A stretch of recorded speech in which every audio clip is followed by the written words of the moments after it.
Glória a Deus. Meus irmãos, paz seja com todos. Quem está feliz aí, dá um glória a Deus de feliz. Aleluia. Eu também estou muito feliz de poder estar aqui esta noite e poder celebrar o início do ano de 2026 aqui nesta casa, participar desses cultos proféticos para o ano de 2026. Para mim é uma alegria tremenda, para mim é uma honra poder retornar a esta casa. Que Deus seja eternamente louvado por cada um de vocês.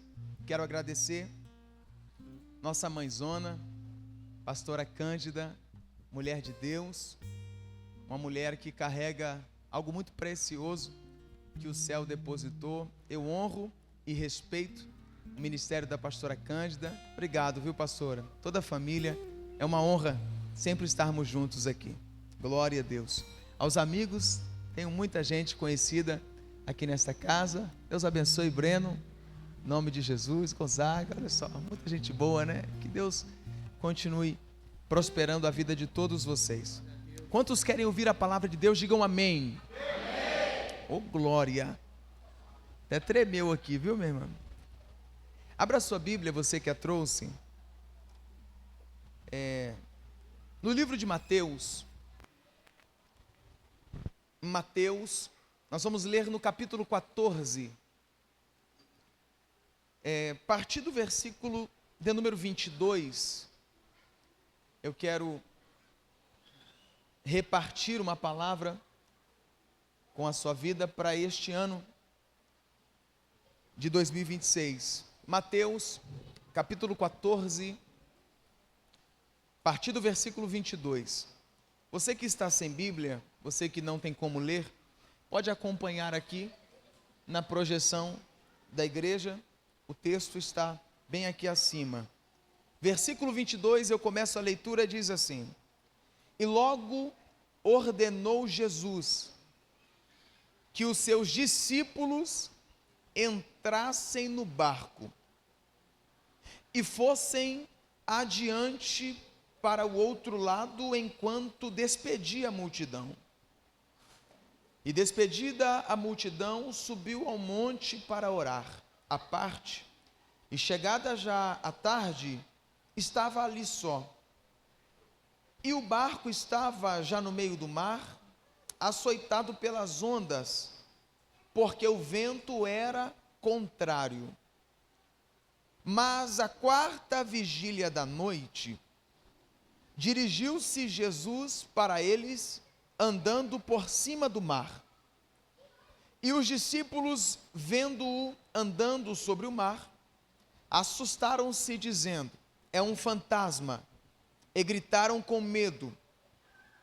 Jesus, porém, lhes falou logo, dizendo: Tende bom ânimo, sou eu, não temais. E respondeu-lhe Pedro e disse: Senhor, se és tu, manda-me ir ter contigo sobre as águas. E ele disse: Vem. O que ele disse? Vem. E Pedro, descendo do barco, andou sobre as águas para ir ter com Jesus. Feche os seus olhos. Senhor, muito obrigado. Senhor, eu te agradeço porque a tua igreja se reúne não é para ouvir a voz de homem. Eu te agradeço porque a tua igreja se reúne para ouvir a tua voz. E é a tua voz por intermédio da tua palavra neste momento, Senhor. Nós já adoramos o teu nome. Nós já cantamos louvores ao Senhor. E é neste momento que o nosso coração está preparado para receber a tua voz. Senhor, não nos permita, não nos deixe voltar para casa sem a tua palavra, sem ouvir com clareza a tua voz. Ó, como somos necessitados da tua voz. Senhor, não nos deixa tomarmos decisões erradas, não nos deixe, Senhor, tomarmos direções erradas, porque precisamos da tua palavra. Senhor, quebra e destrói toda a resistência humana, Quebra e destrói, Senhor, toda resistência espiritual agora. Envia os teus anjos para cá, Senhor, os serafins com brasas de fogo. Cerca essa igreja, Senhor, cerca esse quarteirão, abençoa esta cidade. Pai, nós cremos que neste ano de 2026 viveremos o transbordar do Senhor, viveremos uma novidade do Senhor. Nós não vamos nos lembrar das coisas passadas, nós já nos esquecemos das coisas antigas e cremos que o Senhor fará uma coisa nova sobre as nossas vidas. Assim eu oro e te agradeço no nome de Jesus, e a igreja diz amém. Podeis tomar o assento, mas se assente glorificando o nome do Senhor, se assente dando glória e aleluia.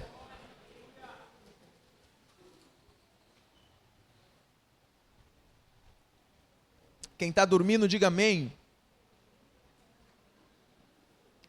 Hoje está todo mundo acordado, hein? Glória a Deus. Meus irmãos, me presentei com a sua atenção por alguns minutos. Desejo a totalidade da sua atenção aqui. Confesso que o meu coração está ardendo aqui esta noite. É o meu primeiro compromisso externo do ano de 2026. Eu tive a oportunidade de estar pregando na virada do dia 31 para o dia 1º, mas oficialmente no ano de 2026, este é o meu primeiro compromisso, minha primeira agenda, e meu coração arde para começarmos da melhor forma possível, cheios do Espírito Santo, para esse ano de 2026. Alguém crê assim? Aleluia. A pastora Cândida me disse: Ailton, Deus abençoe, viu? Muito tempo que não lhe vejo, é bom lhe ver, viu? A pastora Cândida falou que hoje não tem problema. Como a gente já está bem tracionado para este ano, hoje o culto acaba por volta das 15 para meia-noite. Pastor Fábio, Deus abençoe, que alegria estarmos juntos. Brincadeiras à parte, mas eu desejo a sua atenção aqui. Peço perdão pelo atraso, a Dutra está lotada, não sei se alguém pegou o engarrafamento aqui na rodovia Dutra, mas conseguimos chegar e Deus tem uma palavra para nós.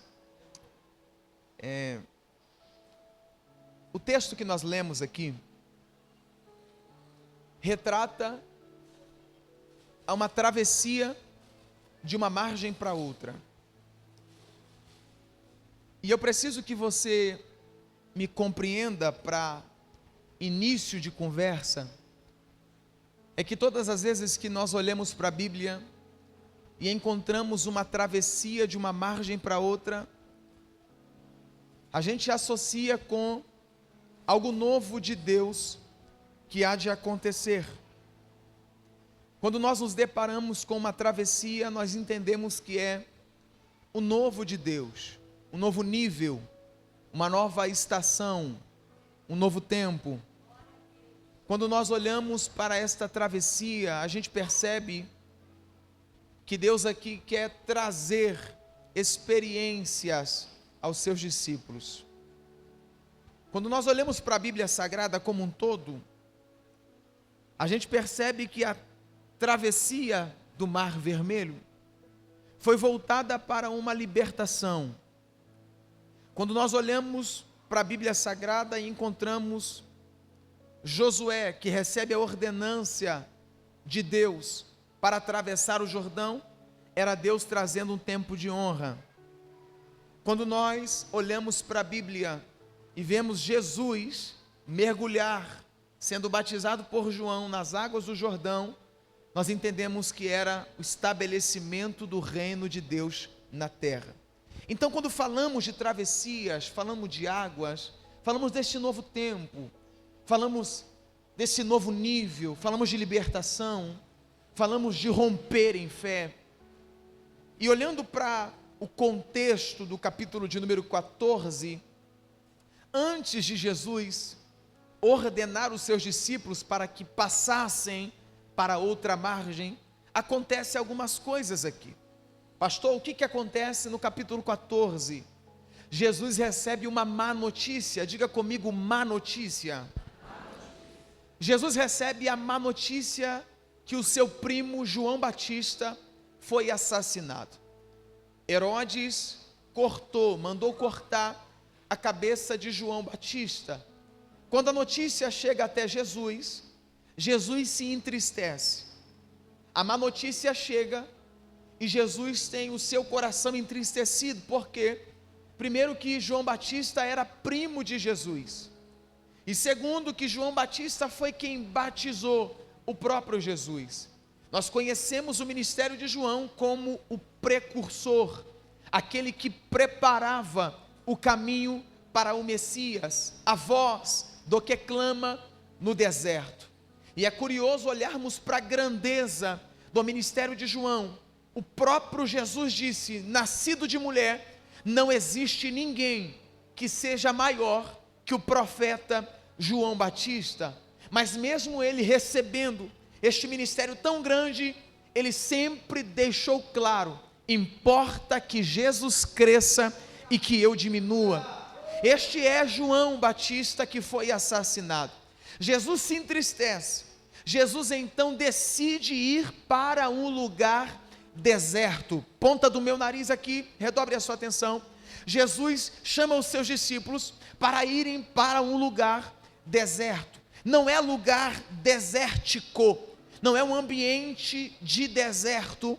Jesus quer ir para um lugar deserto, onde não tem ninguém, onde não tem pessoas, onde ele pode descansar, reclinar a cabeça, viver o seu luto, quem sabe chorar, quem sabe se entristecer, de fato viver o luto pela morte de João Batista. Eles entram na embarcação, eles atravessam para este lugar deserto. Uma multidão ficou sabendo que Jesus estava indo para este determinado lugar, e a multidão vai na frente. A multidão chega no lugar, espera Jesus chegar. Quando Jesus desce do barco, Jesus vai ver a multidão, e Jesus vai dizer: esta multidão são como ovelhas sem pastor. Ou seja, Jesus identificou que esta multidão era necessitada. Jesus identificou que esta multidão precisava de um alimento espiritual e também um alimento sólido. Só que Jesus está lá para resfriar a cabeça. Só que Jesus está lá para viver o seu luto. Jesus está lá para suprir as suas emoções. Jesus está lá para suprir uma necessidade pessoal. Só que quando ele olha para a multidão, ele enxerga além da multidão. Pastor, o que Jesus vê? Jesus enxerga o seu chamado. Jesus ouve um chamado olhando para aquela multidão. E então Jesus precisa decidir: ou vive o luto, ou atende o chamado. Então Jesus precisa decidir: ou supre as suas emoções, ou atende o chamado. Ou supre as suas necessidades pessoais, ou atende o chamado. Existem momentos na nossa vida que nós vamos ter que tomar decisões tanto quanto radicais. Existem momentos na nossa vida que nós vamos ter que decidir: ou vivo pelas minhas vontades pessoais, ou atendo o pedido do meu chamado. E isso aqui vai apertar, mas cura o nosso coração. Quem tem chamado precisa entender que você não se manda mais. Quem tem chamado precisa saber que quem decide a sua vida não é você. Quem decide a sua vida é o que Deus já escreveu a teu respeito. Olha para cá, que é um conselho desse jovem pastor que neste ano completa 35 anos de vida. Olha para mim, ponta do meu nariz por gentileza. Pelo pouco tempo de caminhada que tenho com Cristo, eu entendi que todas as vezes que eu atendo o meu chamado, é o próprio Deus que se encarrega de suprir as minhas necessidades particulares. Você me ajuda a pregar? Primeira palavra profética da mensagem. Olha para quem está do seu lado e diga para ele: entenda que é melhor cumprir o chamado do que suprir suas necessidades pessoais. Diga: enquanto você está com a mão no arado, Deus está com a mão na tua casa. Enquanto você está com a mão no arado, Deus está com a mão na tua família. Enquanto você está com a mão no arado, Deus está com a mão nos teus negócios. Levanta a tua mão. Deus está cuidando dos mínimos detalhes. Se você crê, dá um glória a Deus para adorar aquele que vive e reina para sempre.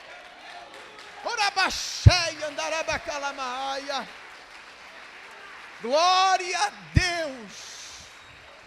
Aleluia. Jesus vai atender o chamado, pastor Fábio.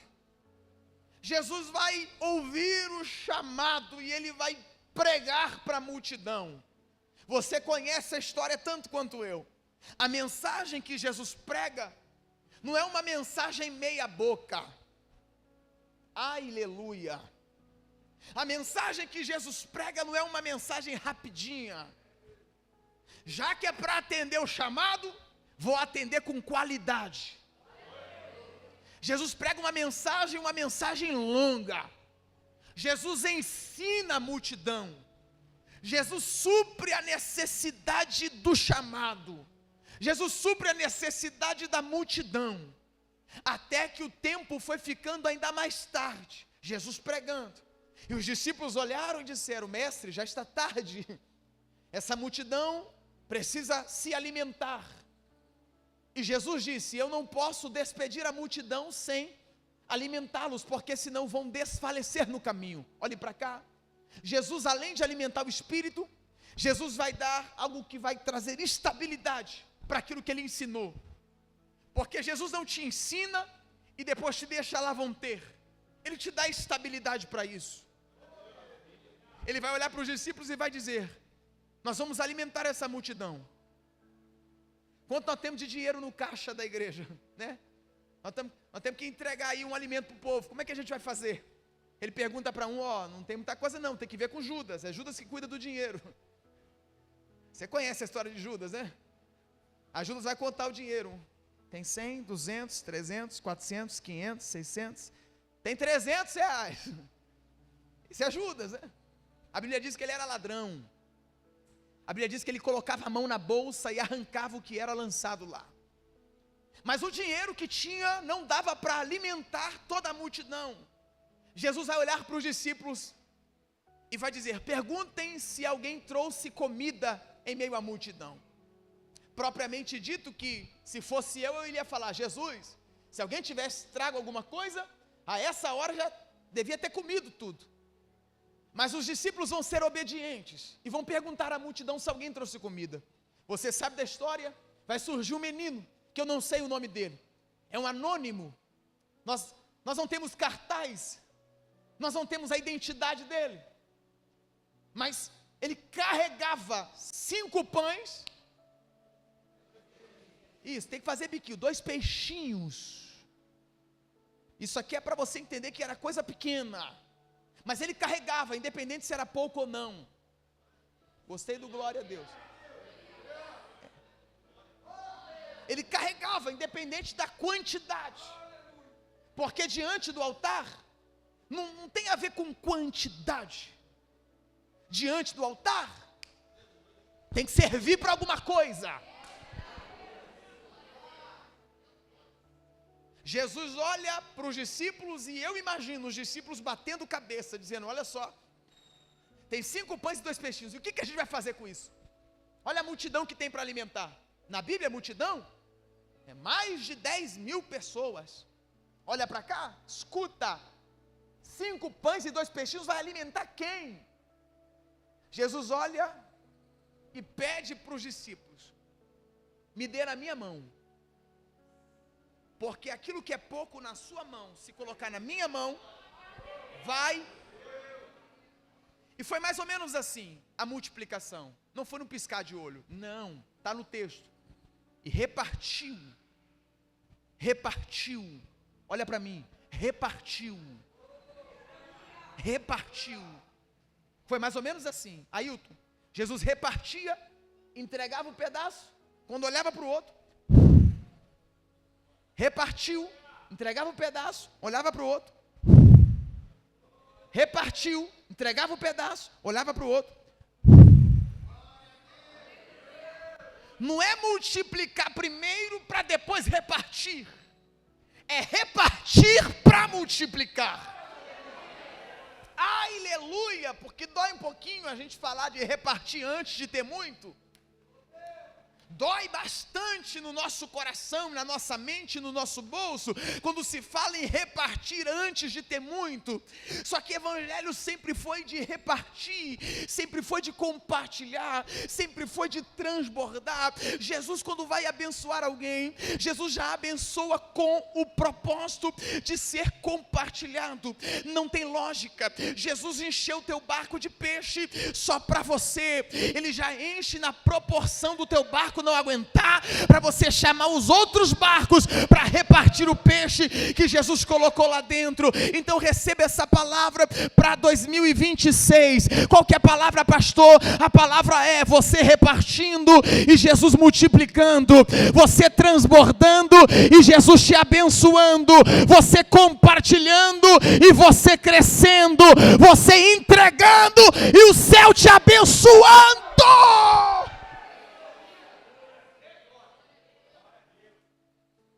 A multiplicação foi tanta que sobraram 12 cestos cheios. É o tema desta noite, mas eu trago em meu coração algo mais além. Escuta. Sobrou 12 cestos cheios. Depois que Jesus fez esse milagre da multiplicação, depois que Jesus manifestou ali o seu poder, o texto que nós lemos, no versículo 22, vai nos trazer a informação que Jesus vai obrigar, vai ordenar os seus discípulos para entrarem no barco e atravessarem para a outra margem. Quem me ouve, diga amém. É curioso olharmos para o versículo 22, Gonzaga, e vermos que Jesus obrigou os seus discípulos, ordenou os seus discípulos, ou seja, os discípulos não tinham escolha. Eu fiquei me perguntando por que Jesus teve que obrigar. Propriamente dita que os discípulos não queriam, eles não queriam ir. E por que não queriam ir? Existiam discípulos que foram pescadores, conheciam de vento, olhavam para o mar e já tinham noção como seria a travessia. Propriamente dito, naquele dia, os discípulos que eram pescadores olharam e falaram: olha, esse mar hoje não está legal, o clima não está bom, Jesus está falando para a gente atravessar, só que se a gente for, a gente corre risco de pegarmos o vento contrário, a gente corre risco de sofrer uma tempestade. Nessa travessia, os discípulos pelo menos pensaram, eles sabiam que era arriscado atravessar para outra margem. É por isso que Jesus tem que obrigar, é por isso que Jesus tem que ordenar, é por isso que Jesus tem que não dar outra opção. Literalmente, Jesus tem que expulsar os discípulos desta margem para atravessarem para outra. Por quê? Essa tal da travessia não é fácil. Esse tal do vento contrário não é fácil. Esse tal de tempestade não é fácil. E se deixar por nós, a gente fica no mesmo lugar a vida inteira e não atravessa para outra margem.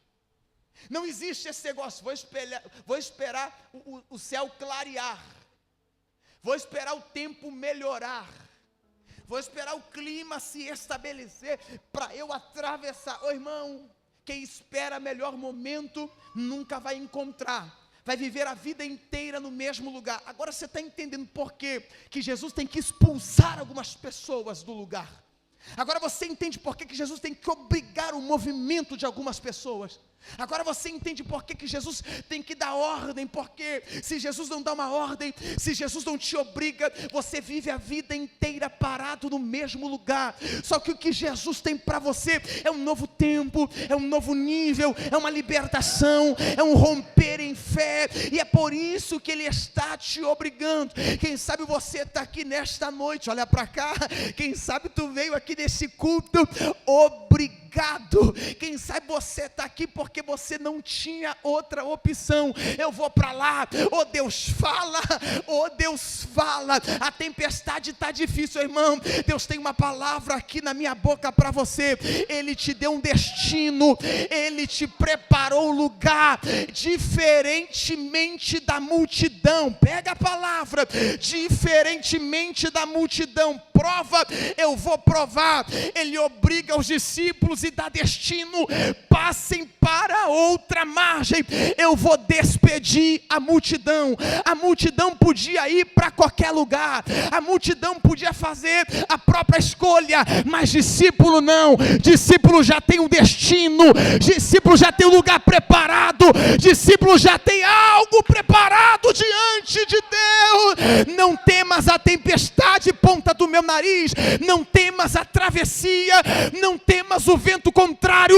Há uma palavra liberada sobre a tua vida, há um destino decretado por Deus. Olha para mim aqui. Pior fracasso da vida é viver a vida inteira parado no mesmo.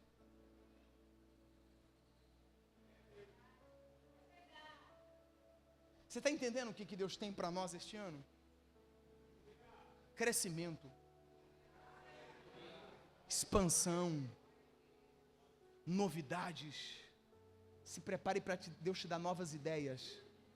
Olha para mim, recebe a palavra, se prepare para Deus te apontar aquilo que você não enxergou no ano de 2025 inteiro. Nossa, olha só, passei o ano inteiro e eu não enxerguei essa porta, eu não enxerguei essa oportunidade.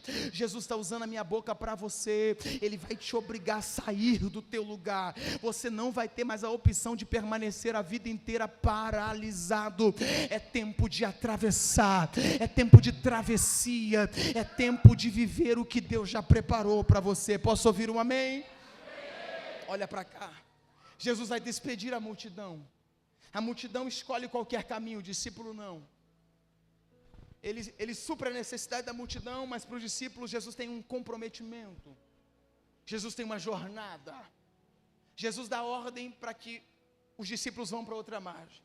Ele despede a multidão e depois, pastor, Jesus sobe ao monte para orar. Eu queria muito você ligado nessa palavra aqui. Jesus sobe ao monte para orar. Pastora, eu sempre me questionei por que Jesus foi orar. Obviamente que Jesus tinha uma vida de oração. Lembra do luto? Ele nem viveu mais o luto, já foi para a oração. Ele nem foi descansar, foi para a oração. Jesus não tem tempo para descansar, mas tem tempo para a oração, né? Jesus tinha essa prática de vida, a oração. Só que nesta oração aqui, existe algo mais além do que simplesmente uma prática de oração. Aqui há uma necessidade de oração. Que necessidade é essa? Jesus deu a ordem para os discípulos, e o texto vai dizer que no meio da travessia, os ventos eram contrários. Imagina o vento contrário, eles remando e o vento soprando contra. Eles gastam mais força, remam com mais energia. Se o vento fosse a favor, era só levantar as velas, ó. Então a luta dos discípulos aqui não é simplesmente contra o vento. A luta dos discípulos é para não voltar. Eu vou de novo. o vento é contrário, seria mais fácil dar meia volta e deixar o vento levar o barco de volta.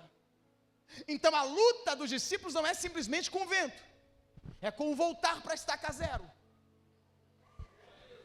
A luta dos discípulos aqui não é simplesmente com o vento, é contra a facilidade, porque era muito mais fácil dar meia volta e deixar o vento voltar. Só que eles entendem que destino que Jesus dá não é com facilidades. Destino que Deus nos entrega, existem dificuldades para atravessarmos. Olha para mim aqui, irmão, escuta, por favor, por que tem que ser difícil? Porque se for fácil demais, a gente não valoriza. Se for com muita facilidade, a gente barganha, a gente troca, a gente não tem tanto zelo e tanto amor com aquilo que é difícil. Cadê os casados aqui? Dá um glória a Deus de casado aí. Olha só, foi uma luta para desencalhar, né? Agora tu honra a esposa, tu honra o marido, tu valoriza, porque não foi fácil, irmão. Pois você olha no espelho lá, brincadeira. Mas você entende que a luta aqui é contra a facilidade? Você entende que a luta aqui é contra voltar para a estaca zero? E agora me ouça. Na quarta vigília da noite, Jesus vem andando por cima das águas. Por que na quarta vigília da noite? Porque foi o tempo que Jesus olhou e entendeu que era o tempo de agir. Jesus poderia ter vindo na primeira vigília? Poderia. Jesus poderia ter vindo na segunda vigília? Poderia. Jesus poderia ter vindo na terceira vigília? Poderia. Mas por que ele vem na quarta? Porque o tempo não é nosso, o tempo é dele. E a gente compreende que o milagre no nosso tempo é pequeno, mas o milagre no tempo dele é grande. Olha para mim aqui, redobre a sua atenção. Os romanos dividiam a noite por 4 vigílias, de 3 horas cada uma. Começava às 6 horas da tarde e terminava às 6 horas da manhã do outro dia. A primeira vigília era de 6 da tarde até 9 horas da noite. Segunda vigília de 9 horas da noite até meia-noite. Terceira vigília de meia-noite até 3 horas da manhã. E a quarta vigília de 3 da manhã até 6 horas da manhã. Então Jesus vem entre 3 da madrugada até as 6 da manhã. E os discípulos estão remando contra o vento já tem um tempo. E é por isso que Jesus foi orar.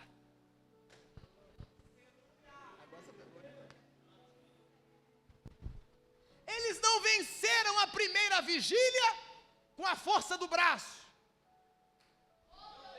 Era Jesus orando. Era aí, irmão.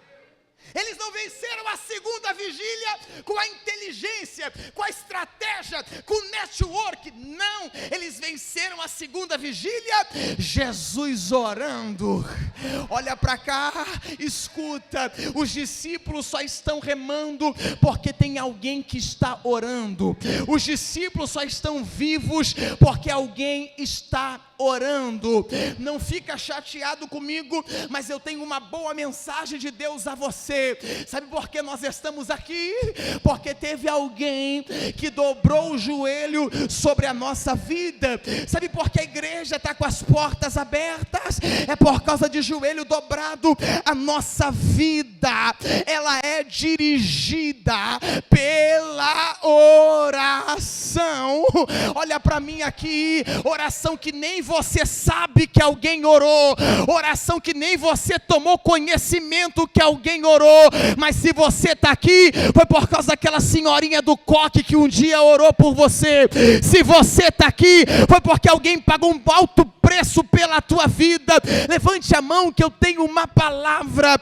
A oração ainda é a chave da vitória, e Deus me traz como profecia para essa igreja: 2026 será o ano que mais oraremos diante de Deus, será o ano que mais vamos dobrar o nosso joelho. Ora na tua casa, ora no teu trabalho, ora no primeiro culto, ora no segundo culto, ora no terceiro culto. Aonde colocar a planta do pé, tem que ser debaixo de oração, tem que ser debaixo de clamor a Deus. Tudo é por causa de alguém orando. Tudo é por causa da oração de alguém. Olha para mim. Olha para mim. Eu não posso de nenhuma maneira me vangloriar de estar hoje pregando. Não, de maneira nenhuma. O apóstolo Paulo vai dizer que não há nada de bom em nós.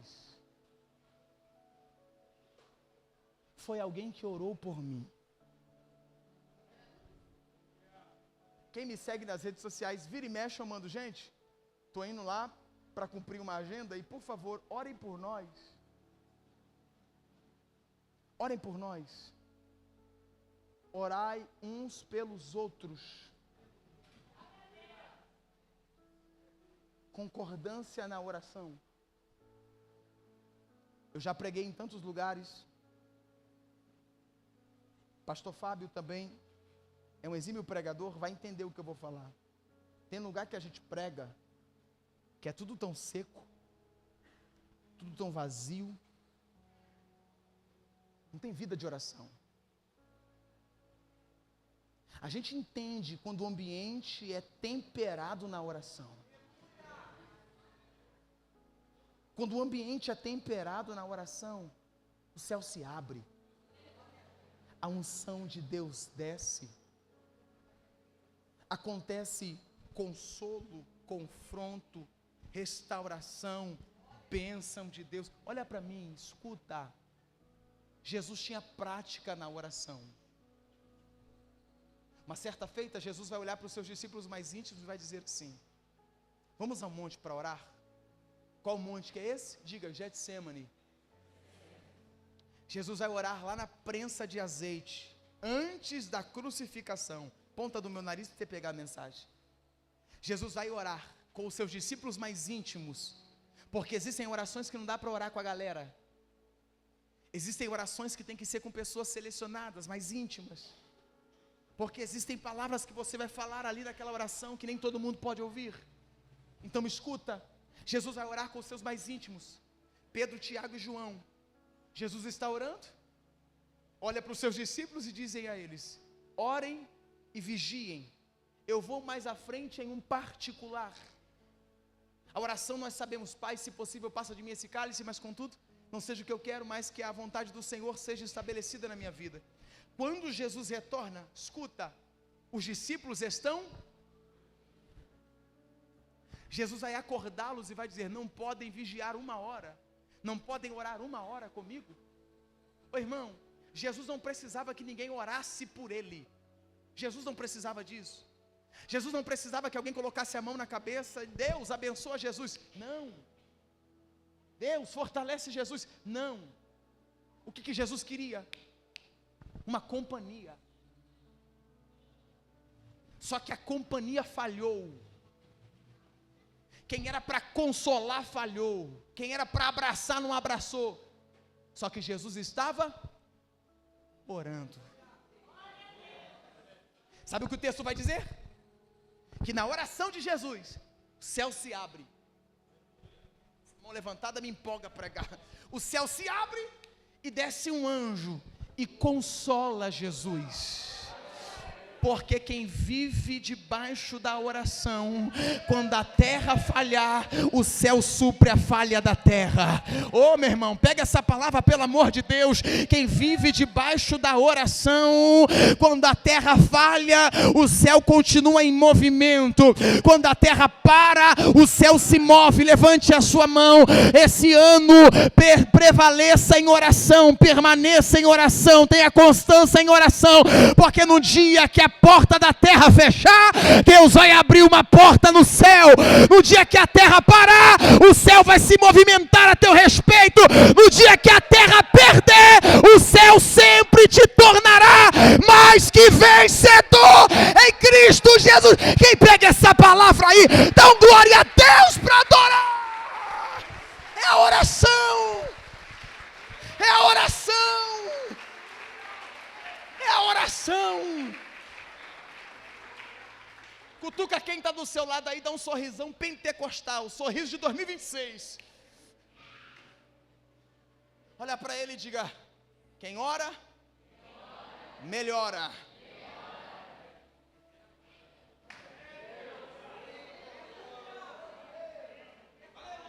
Para a gente encerrar e a gente vai adorar o nome do Senhor, escuta. O que fazem os discípulos perseverarem remando era Jesus orando no monte. O texto sagrado vai dizer, mais específico em Marcos, que Jesus no monte orando, vendo o Senhor que os discípulos fadigavam em remar, Jesus vem andando por cima das águas. Aqui a gente termina. Vendo o Senhor que os discípulos fadigavam em remar, Jesus vem andando por cima das águas. Aqui a gente termina. Ponta do meu nariz aqui. Escuta, pega essa palavra. Jesus enxerga os discípulos na quarta vigília da noite. Jesus está vendo os discípulos na quarta vigília da noite. Os discípulos estão no meio da escuridão, de 3 horas da madrugada até 6 horas da manhã. Os discípulos não estão vendo nada, mas o fato deles não verem nada, Jesus continua olhando para eles. Olha para mim, vai ter dias que você não vai enxergar nada. Vai ter dias que você não vai enxergar nada, nem um palmo na sua frente. Mas tenha certeza de uma coisa: os olhos deles são como chama de fogo. Por que os olhos deles são como chama de fogo? Porque ilumina a tua escuridão. Quando nós olharmos à nossa volta e não enxergarmos nada, dizemos: Senhor, não estou vendo nada, está tudo tão escuro, está tudo tão complicado, está um breu a minha vida. Os olhos deles são como chama de fogo. E Jesus vem andando por cima das águas. Termino agora, escuta, por favor. Não vai embora sem essa palavra, escuta. Jesus andando por cima das águas, os discípulos vão olhar e vão ter medo, pensando que era um fantasma. Porque o medo ofuscou a visão deles. Eles não perceberam que era Jesus que havia multiplicado 5 pães e 2 peixinhos. Eles não perceberam que era Jesus que havia ressuscitado a Lázaro. Eles não perceberam que era Jesus que havia ressuscitado o filho da viúva de Naim. Eles não perceberam que era Jesus que havia curado o paralítico 38 anos no tanque de Betesda. Os discípulos não perceberam que quem estava chegando ali era o Filho de Deus. E pensaram que era um fantasma. Logo, o texto diz que rapidamente Jesus vai dizer: não temais, sou eu. Aquilo que os discípulos pensavam que era fantasma, na verdade, era livramento para eles. Olha para mim.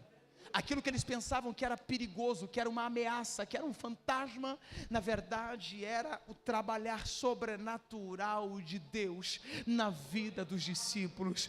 Olha para mim aqui, olhe para cá, escuta, nem sempre vai ser do jeito que você queria que fosse. Ele vai confundir as coisas, tu vai olhar e vai dizer: não, agora acabou tudo. É aí que ele entra em cena, é aí que ele age, oh glória. Ele tem uma particularidade com ele. Qual que é a particularidade de Deus? Agir contra as ordens naturais das coisas.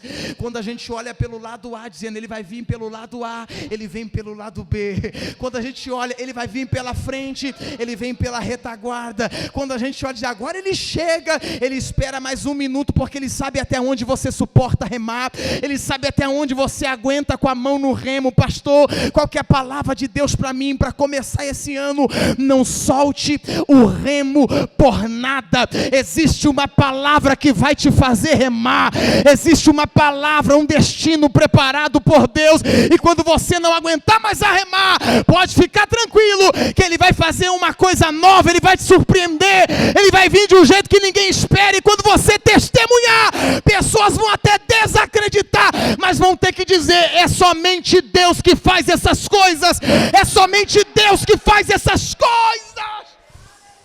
Eu termino, fica de pé para a gente encerrar. Jesus vem andando por cima, Jesus vem andando, escuta, não temas, sou eu. Esse sou eu é uma apresentação de Cristo. Olha para cá. Todas as vezes que Deus vai se apresentar, Deus se apresenta como eu sou. É um indicativo de Deus, trazendo autoridade. Todas as vezes que Deus vai se apresentar, se apresenta com autoridade. Moisés ficou preocupado e disse, Senhor, se Faraó perguntar, quem me enviou, o que eu vou falar? Olha o que Deus falou, diga que o eu sou lhe enviou. Deus usa a boca do profeta Isaías, no capítulo 43, o versículo 13, ainda antes que houvesse dia, eu sou, e não há ninguém que possa escapar das minhas mãos, operando Deus, quem impedirá? Lembra o que ele falou para Marta, quando Marta estava preocupada com o seu irmão? Marta, eu sou a ressurreição e a vida, aquele que crê em mim, ainda que esteja morto, viverá. Não temas, eu sou. Não temas, eu sou. E agora é a gente. Pedrão vai olhar e vai dizer, Senhor, se és tu mesmo, me mande ter contigo sobre as águas. O que Jesus vai falar para Pedro? Eu li com você. E disse-lhe Jesus, vem. Qual é teu nome, meu filho? Fala mais alto. Júnior, você que está ligado na mensagem? Júnior, Pedro é provocativo. Se és tu, me manda ir ter contigo sobre as águas.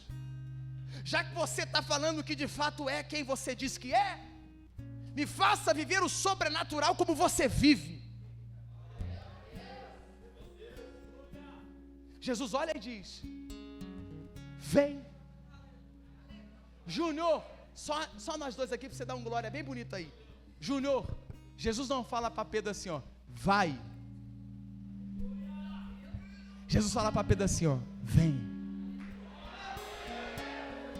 Não é vai, não é sozinho, é vem, porque eu já preparei tudo que você vai viver. Vem. Quem acredita que 2026 já é o melhor ano das nossas vidas? Quem crê?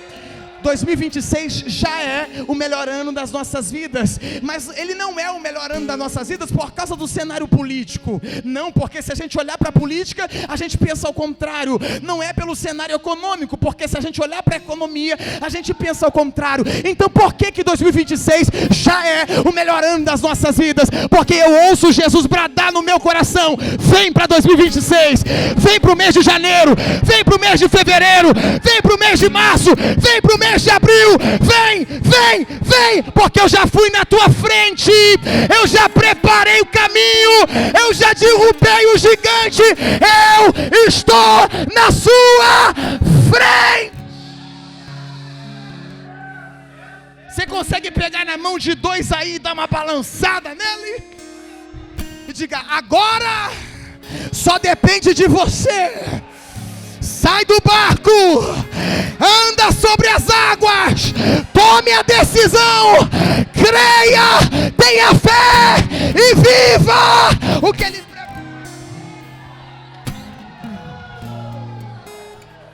Fecha seus olhos, coloca a mão.